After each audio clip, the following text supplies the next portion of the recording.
Olá, hoje o dia é para falar de meio ambiente e meu convidado é assumidamente um tanto bravo, é uma pessoa simples e muito propositiva.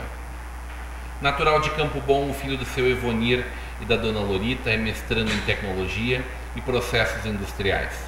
Responsável pela Secretaria do Meio Ambiente na Prefeitura Municipal de Novo Hamburgo, ele é combativo no controle populacional de animais errantes e na otimização dos processos de licenciamento ambiental.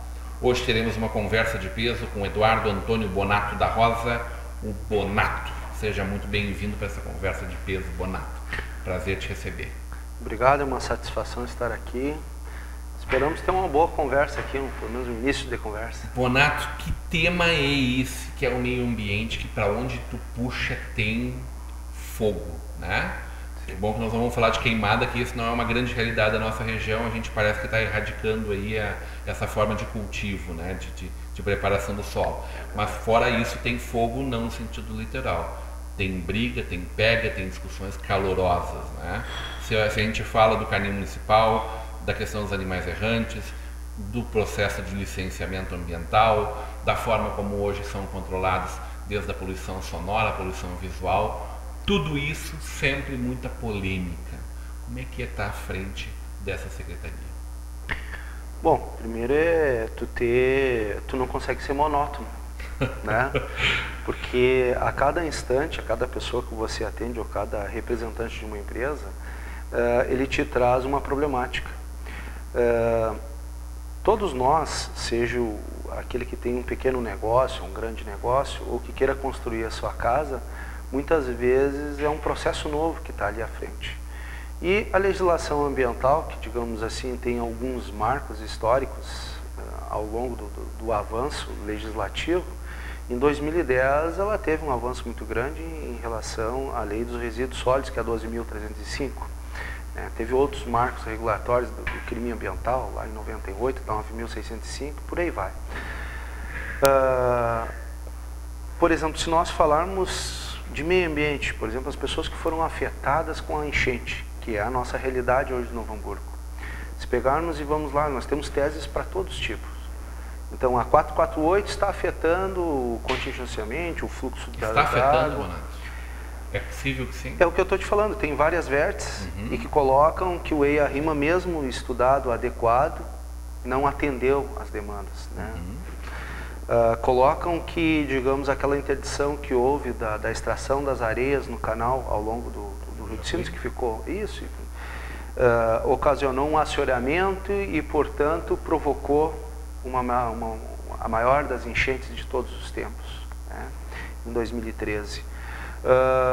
Nós temos outros fatores que avançam sobre a condição que é a Avenida dos Municípios aí, que digo, olha, ela foi readequada. Se pegar a carta do Exército de 75, verifica-se que ali na Rua Nobel, onde tem a confluência com a Bartolomeu de Gusmão, ali deveria ter sido, ali ela foi projetada para ser a Avenida dos Municípios. Então tem algumas coisas óbvias que, por exemplo, se você vai se instalar, vai construir próximo ou dentro de uma área de banhado, a água quando vem, ela não respeita a sinalização, ela vem e usa o espaço. E ela é arrebatadora, né?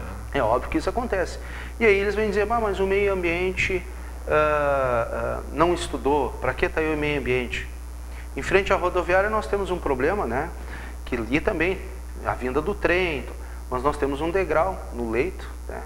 Mas que foi projetado, os técnicos estudaram, mas por mais que estudaram, por mais que foi avaliado, ainda assim tem problemas hoje em relação à área ambiental. Muito pouca gente fala da questão da impermeabilização do solo. Isso é uma coisa pequena. Mas quantas milhares... Não é pequena, não? Não é pequena. Porque quantas milhares de casas por ano, o cara, quando vai lá e pede o habites da casa, ele tem que deixar 25%, 20%, de acordo com o plano diretor, de área permeável. O que isso acontece? O tempo de espaço entre essa água bater na área permeável e correr até recurso hídrico. Agora, que nem eu falei, quantos milhares de contribuintes e tal, olha, eu vou fazer uma garagem, eu vou fazer uma calçada, e daqui a pouco 100% do terreno está impermeável. Então, essas milhares de construções, de edificações também contribuem. Não estou aqui dizendo que é tão somente isso, mas são vários fatores que dentro da nossa cultura, são vários fatores com o avanço legislativo, com o avanço desses estudos, que acabam acontecendo e entra o meio ambiente. Mas eu me lembro, por exemplo, tu falou da rodoviária ali no leito do arroio, né, do Lisral, do Arroio Preto, né, nosso Arroio Preto. Aquela área marginal das Nações Unidas, eu me lembro dela enchendo e escoando ali, e transbordando ali há 30, 35 anos atrás. Não é nada diferente do que acontece hoje, me parece. Por que existe tanta surpresa? E as coisas só têm piorado, na verdade. Exatamente. A gente paga em Novo Hamburgo muito do preço pelo asfalto, por exemplo, por conta dessa impermeabilização do solo. Se nós tivéssemos no asfalto uma pedra diferente, nós teríamos ali uma possibilidade de uma redução desse problema? Tu acha que o escoamento é o maior problema? Eu acho que o escoamento é o maior problema. Eu vejo que nós estamos falando aí da questão da drenagem. Né? Quando você fala da rodoviária, onde era uma área de banhado, né?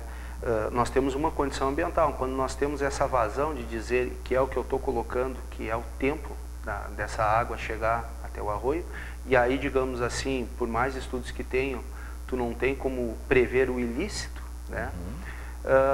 Nós entramos pela questão da drenagem. Quando se coloca a questão de, por exemplo, os asfaltos, olha, é uma alternativa, mas eu vejo no mundo isso, e não é um avanço, digamos assim, não é uma linha que eu acho assim para solução. Vamos estudar isso para dar uma solução? Bom, quem é que não gosta de pegar um carro e andar bem? Então, essa questão de nós urbanizarmos as áreas, eu acho que tem que seguir. E não é, digamos assim, nós retrocedendo em relação aos estudos que nós temos, que, digamos, o asfalto é um benefício para a humanidade, é um benefício para quem utiliza ele, né? O que nós temos que avançar é, digamos, a adequação dessa nossa urbanização ou reurbanização em determinados locais, de acordo com os estudos, de acordo com a adequação também do meio ambiente.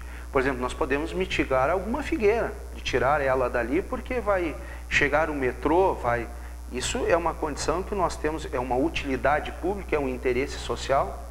A ave que fica ali, ou o bioma que se encontra, nós podemos adequar ela dentro de um parque, dentro de um local. Vou te botar numa saia justa aí, Sim. então. Tu falou de tirar uma figueira.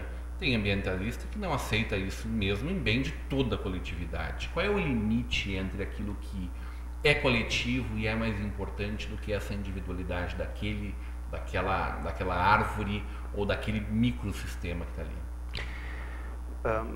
A espécie, nós estamos falando da espécie.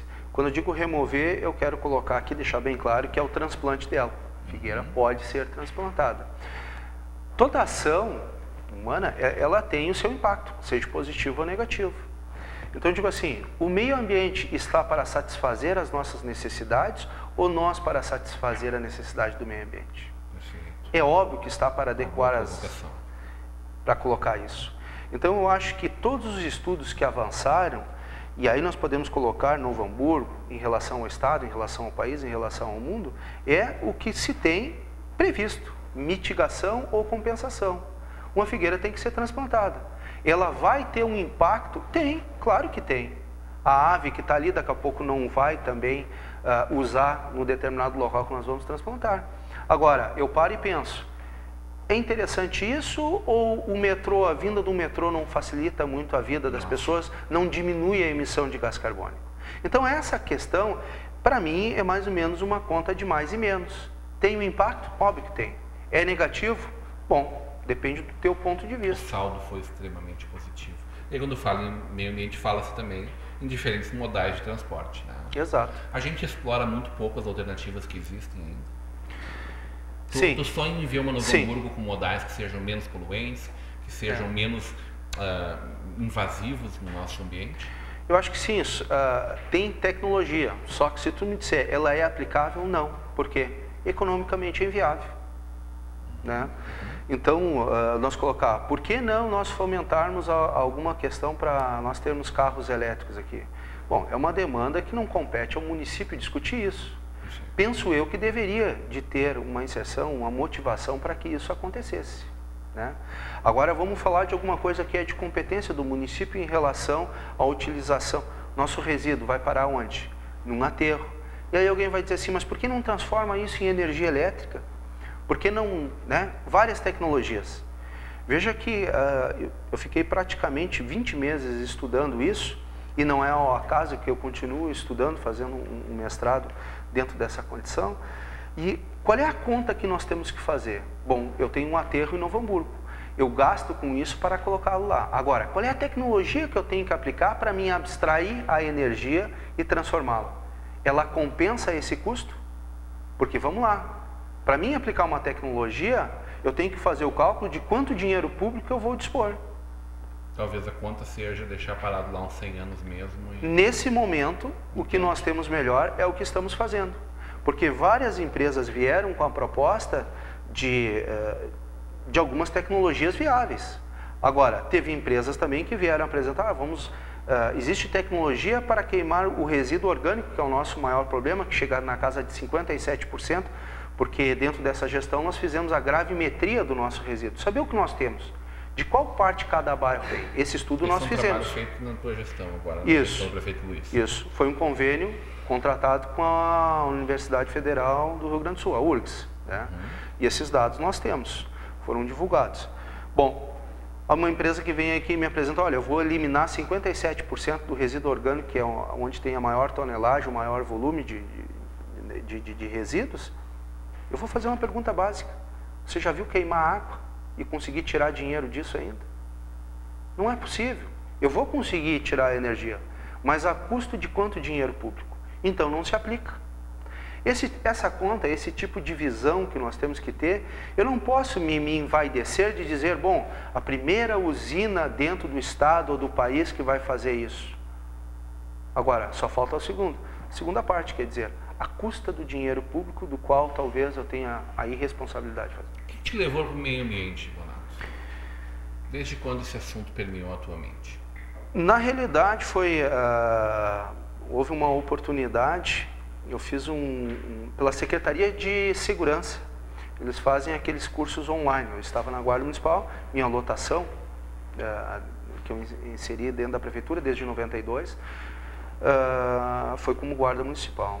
Então houve a oportunidade de fazer um curso de crimes ambientais. E aí eu acabei fazendo aquilo lá de interessante isso. Então houve uma cedência para a Secretaria.